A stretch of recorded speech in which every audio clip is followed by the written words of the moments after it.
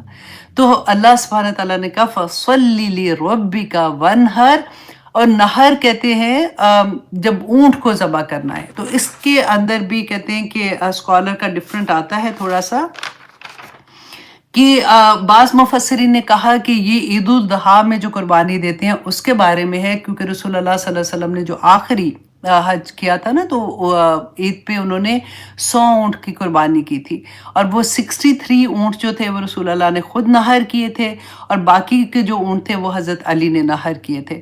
اچھا، اور بعض مفسرین نے یہاں پہ کہا کہ نہر قربانی کا مطلب ہے کہ اللہ کی راہ میں اپنا مال، اپنی جان، اپنا سب کچھ قربان کر دینا. وہ جو کہتے ہیں نا اِنَّ صَلَاتِي وَنُسُكِي وَمَحْيَايَ وَمَمَاتِي لِلَّهِ رَبِّ الْعَالَمِينَ، کہ میرا سب کچھ، میری نماز، میری زندگی، میری موت، میرا سب کچھ میرے اللہ سبحانہ تعالیٰ کے ہاتھ میں. کہتے ہیں نا کہ جان دی اسی کی تھی. حق تو یہ ہے کہ حق ادا نہ ہوا، کہ اللہ کے سامنے اگر اللہ کی راہ میں جان بھی نکل گئی نا تو تب بھی حق نہیں ادا ہوا، کیونکہ دی بھی تو اسی کی تھی، وہ اپنی چیز تھی، اس کی لے لی اس نے واپس. تو اچھا، اب سیکنڈ میں آپ یہ دیکھیے کہ ہاں سیکنڈ آیا. اب آیا نمبر 3، 11 o'clock آیا نمبر 3 کرنا ہے، کیونکہ چھوڑوں گی نا تو اس کا وہ اثر جو دل پہ ہوتا ہے نا وہ ختم ہو جائے گا. میں انشاءاللہ کوشش کرتی ہوں جلدی سے آپ کو یہ بھی کرا دوں. اچھا، انا اگین ہم نے وہی پڑھا تھا نا کہ حرف تاکید ہے، اور وہ شک دور کرنے کے لیے بھی ہوتا ہے. اگلا سینٹنس جو تھا ان شانیہ کا هو الابتر، کہ بے شک تیرا دشمن ہی ابتر ہوگا، جڑ کٹا ہوگا. اب یہاں پہ انا کو تو میں نے آپ کو ایکسپلین کر دیا تھا. شانیہ کا شک کیا ہے اس کے اندر؟ اس میں شک یہ ہے کہ جس وقت یہ سورہ نازل ہو رہی تھی نا تو ایون جو مشرکین مکہ بھی اگر سن رہے تھے یا پھر مسلمان سن رہے تھے اس وقت، تو جو مشرکین مکہ تھے وہ تو بڑی طاقت میں تھے، اور یہاں پہ مسلمان پہ تو ظلم پہ ظلم ہو رہے تھے. ان کے گھروں میں تو عیاشی ہو رہی تھی، اور وہ تو خانہ کعبہ کے متولی تھے، وہ سفر میں بھی جا رہے تھے اپنے کاروبار کے لیے، تو ان کے قافلے نہیں لوٹے جا رہے تھے، ان کی تو ساری چیزیں ٹھیک تھی. اور اللہ سبحانہ تعالیٰ اس وقت کہہ رہے ہیں کہ انا شانیہ کا ہوا الابتر، کہ تیرا دشمن ہی ابتر ہوگا. تو اب یہاں پہ آپ تھوڑا سا ہم دیکھیں گے شانیہ کا کو. اب میں تھوڑا جلدی کر رہی ہوں. اچھا جی، اب قرآن میں جب سے ہم دیکھتے ہیں نا کہ دشمنی کے لیے کچھ ورڈز آتے ہیں، جیسے بغض کہتے ہیں، کسی کے ساتھ بغض ہو جاتا ہے. عدوون کا لفظ آتا ہے دشمنی کے لیے، شانی اور شنان کے لفظ آتا ہے. تو اب یہاں پہ اللہ سبحانہ تعالیٰ نے شانی آقا کیوں استعمال کیا؟ اب دیکھیں اتنی پیار آتا ہے نا یہ بھی. اچھا، عدوون کہتے ہیں اس دشمنی کو کہا جاتا ہے جو یہ پہلا لیول ہے، جو عدوون والا ہوتا ہے، جس میں کسی کے لیے بری فیلنگ ہونی ہے، بڑی عدوون، اس کے بغض ہوتا ہے اس کے دل میں، تو اس کو کہتے ہیں بری فیلنگ ہونے کو بغض کہتے ہیں. عدوون جو ہوتا ہے نا یہ دوسرا لیول ہوتا ہے، جس میں آپ کسی کو نقصان دینا چاہتے ہو، ہرٹ کرنا چاہتے ہو، دل میں گرج ہوتا ہے، اور اس کی نفرت جو ہوتی ہے نا اس کے الفاظوں سے ظاہر ہوتی ہے. اب سمجھدار جو لوگ ہوتے ہیں نا، کئی دفعہ آپ کسی سے بات کرو نا تو وہ کہتے ہیں نا تانے دینے والا، آپ کو سمجھ آ جاتی ہے وہ جو تانے دینے والا ہوتا ہے نا اصل میں اس کے دل میں عدو ہوتا ہے. وہ اندر سے اس کے دل میں یہ خیال ہوتا ہے کہ اس کے جو اندر خیال ہوتا ہے نا وہ اس کے لفظوں سے ظاہر ہونا شروع ہو جاتا ہے. اچھا، شنان جو ہوتا ہے یہ وہ دشمنی ہے جو کھلے عام نظر آ رہی ہے کہ یہ دشمن ہے، جو مشرکین مکہ تھے، اور لیکن اس سے کہیں زیادہ دشمنی ان کے دل کے اندر ہوتی ہے جس کو انہوں نے چھپایا ہوتا ہے. تو اللہ سبحانہ تعالیٰ نے یہاں پہ شانیہ کا لفظ استعمال کیا ہے. الحمدللہ، کتنی پیاری بات لگتی ہے نا ایک ایک لفظ کو جب کھولتے ہیں کہ عدوف کا نہیں ہے، بغض کا نہیں ہے. اللہ سبحانہ تعالیٰ نے کہا بے شک تیرا یہ دشمن ہے. نبی ساتھ بتا بھی دیا کہ یہ جتنی دشمنی تمہیں نظر آ رہی ہے نا اس سے کئی زیادہ دشمنی ان کے دل کے اندر ہے، سو بی کیئرفل. اچھا، اب یہاں پہ دیکھیے باتارا جو ہے نا یہ عرب کلچر میں لفظ استعمال ہوتا تھا، اور یہ اس جانور کو کہتے تھے جس کی دم کٹی ہوتی تھی، اور یہ بڑی حقارت سے جیسے کہنا نا کہ جو اپنا دفاع بھی نہیں کر سکتا، کہ لڑائی ہوئی تھی تو دوسرے جانور نے اس کی دم ہی کاٹ دی، تو اب وہ اس کو باترا کہتے تھے، وہ نفرت سے، وہ مطلب اس طرح والی بات ہے۔ اللہ سبحانہ تعالیٰ نے یہاں پہ اسی کی سپرلیٹو ڈگری استعمال کی ہے، ان شانیہ کا هو الابتر۔ ابتر جو ہے وہ باترا کی سپرلیٹو ڈگری ہے کہ تیرا دشمن ہی جڑ کٹا ہوگا۔ اللہ اکبر۔ تو یہ تھی ہماری آج کی سورہ۔ انشاءاللہ آپ جب اس کو دوبارہ سے پڑھیں گے تو آپ اس کو بہت انجوائے کریں گے۔ اور اب دیکھیے اس میں ہمیں سبق کیا ملتا ہے۔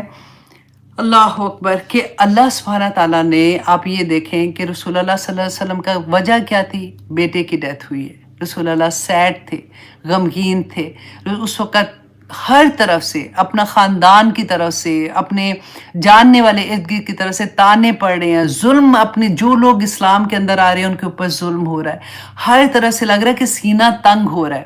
اللہ سبحانہ تعالیٰ نے ذکر بھی کوئی نہیں کیا کہ وہ جی، اب بیسیکلی اللہ نے تسلی دینے کے لیے سورہ نازل کی ہے نا، تو اللہ سبحانہ تعالیٰ نے ذکر بھی نہیں کیا کہ آپ کا بیٹا چلا گیا ہے، آپ فکر نہ کریں، اللہ نے آپ کو یہ دیا ہے۔ نہیں، اب دیکھیں زخم کو بار بار کھریچے نا تو زخم ہیل نہیں ہوتا۔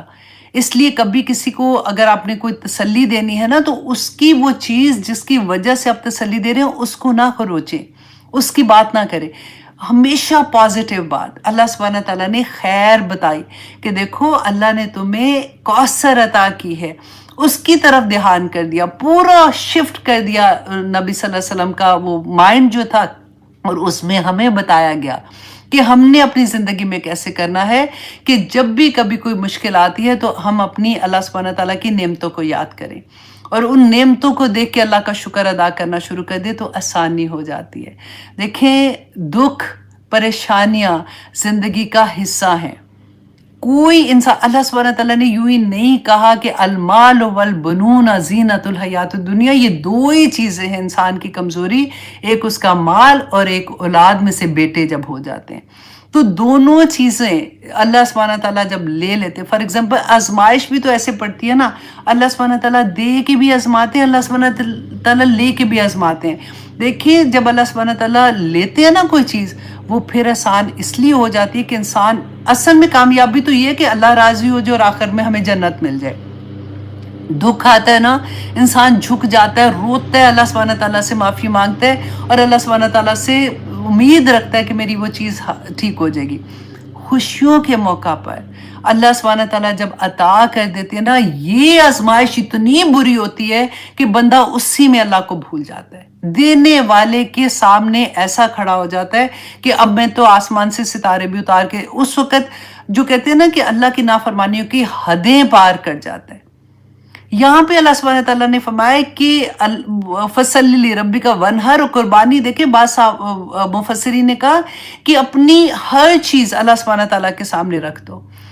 ہم سے تو ایک چھوٹی سی قربانی کہ ہمیں اللہ سبحانہ تعالیٰ نے فرمایا کہ گھر سے جب تم اے عورت گھر سے نکلتی ہو تو تمہیں کس حال میں نکلنا ہے، ہم سے تو وہ بھی قربانی نہیں دی جاتی۔ کیوں؟